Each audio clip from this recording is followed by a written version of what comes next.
हत्याकांडाचा सूत्रधार सागर बेग. सोन्या, आकाश व सागर बेग यांच्यावर बंटी जहागीरदार खुनाचा गुन्हा. बंटी जहागीरदार हत्या प्रकरणी श्रीराम सेवा संघाचे अध्यक्ष सागर बेग, त्यांचे भाऊ सोन्या बेग आणि आकाश बेग, टिप्या बेग यांच्या नावानिशी गुन्हा दाखल करण्यात आलाय. रईस जहागीरदार यांनी ही फिर्याद दिली. बेग बंधूंच्या सांगण्यावरूनच हल्लेखोरांनी बंटीला ठार मारले असल्याची खात्री असल्याचे जहागीरदार यांनी फिर्यादीत म्हटलंय. या हत्याकांडात थेट हिंदुत्ववादी श्रीराम सेवा संघाचे प्रमुख बेग यांचे नाव घेतले गेल्याने या हत्याकांडाला धार्मिक तसेच राजकीय वळण लागण्याची भीती व्यक्त केली जाते. अहिल्यानगर जिल्ह्यातील श्रीरामपूर शहरात 31 डिसेंबर 2025 रोजी दुपारी भर रस्त्यात झालेल्या गोळीबारात असलम शब्बीर शेख उर्फ बंटी जहागीरदार वय वर्ष 52 यांची हत्या झाली. कब्रस्तानातून अंत्यविधी आटोपून परतत असताना दुचाकीवरून आलेल्या दोन हल्लेखोरांनी त्यांच्यावर गोळ्या झाडल्या. उपचारादरम्यान त्यांचा मृत्यू झाला. ही घटना शहरात तणाव निर्माण करणारी ठरली असून मुस्लिम समाजातून संताप व्यक्त होत आहे. बंटी जहागीरदार हे पुण्यातील 2012च्या जंगली Maharaj road serial bomb blast प्रकरणातील प्रमुख आरोपी होते.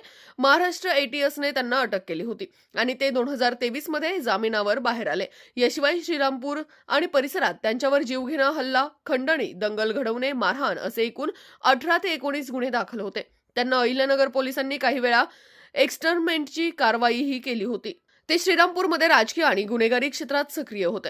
श्रीरामपूर शहरात हिंदू मुस्लिम संबंध नेहमीच संवेदनशील राहिले आहेत. शहरात हिंदू बहुसंख्य असले तरी मुस्लिम समाजही लक्षणीय आहे.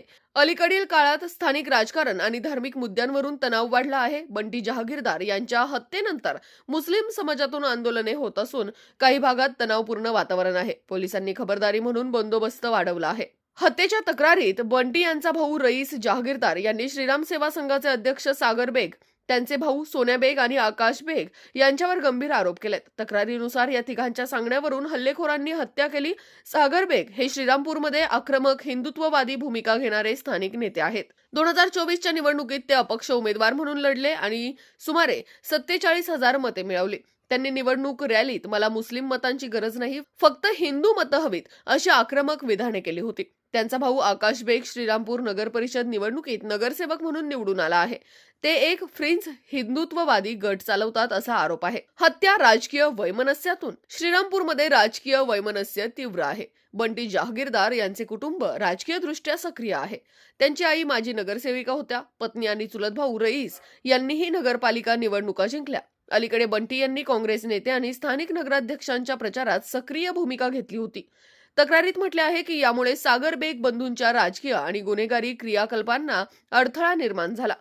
हत्या राजकीय वैमनस्यातून झाल्याचा दावा आहे. पोलीस राजकीय कोणातूनही तपास करत आहेत. पोलिसांनी सीसीटीव्ही फुटेजच्या आधारे दोन मुख्य हल्लेखोर कृष्ण अरुण शिंगारे वय वर्ष 23 आणि रवींद्र गौतम निकाळजे वय वर्ष 23 यांना घटनेनंतर काही तासात अटक केली.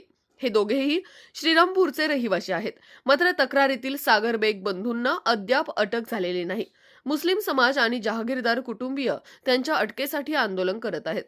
पोलीस अधीक्षक सोमनाथ घारगे आणि नाशिक रेंज आयजी दत्तात्रय कराले यांनी घटनास्थळी भेट दिली. हत्येचं नेमकं कारण अद्याप स्पष्ट नाही, मात्र सर्व दृष्टिकोनातून तपास सुरू आहे. शहरात तणाव टाळण्यासाठी पोलिसांचा मोठा बंदोबस्त तैनात आहे. ही घटना श्रीरामपूरच्या गुन्हेगारी आणि राजकीय वातावरणाची गंभीरता दर्शवते. पोलीस तपास पूर्ण होईपर्यंत समाजाने शांतता राखावी असे आवाहन करण्यात येत आहे.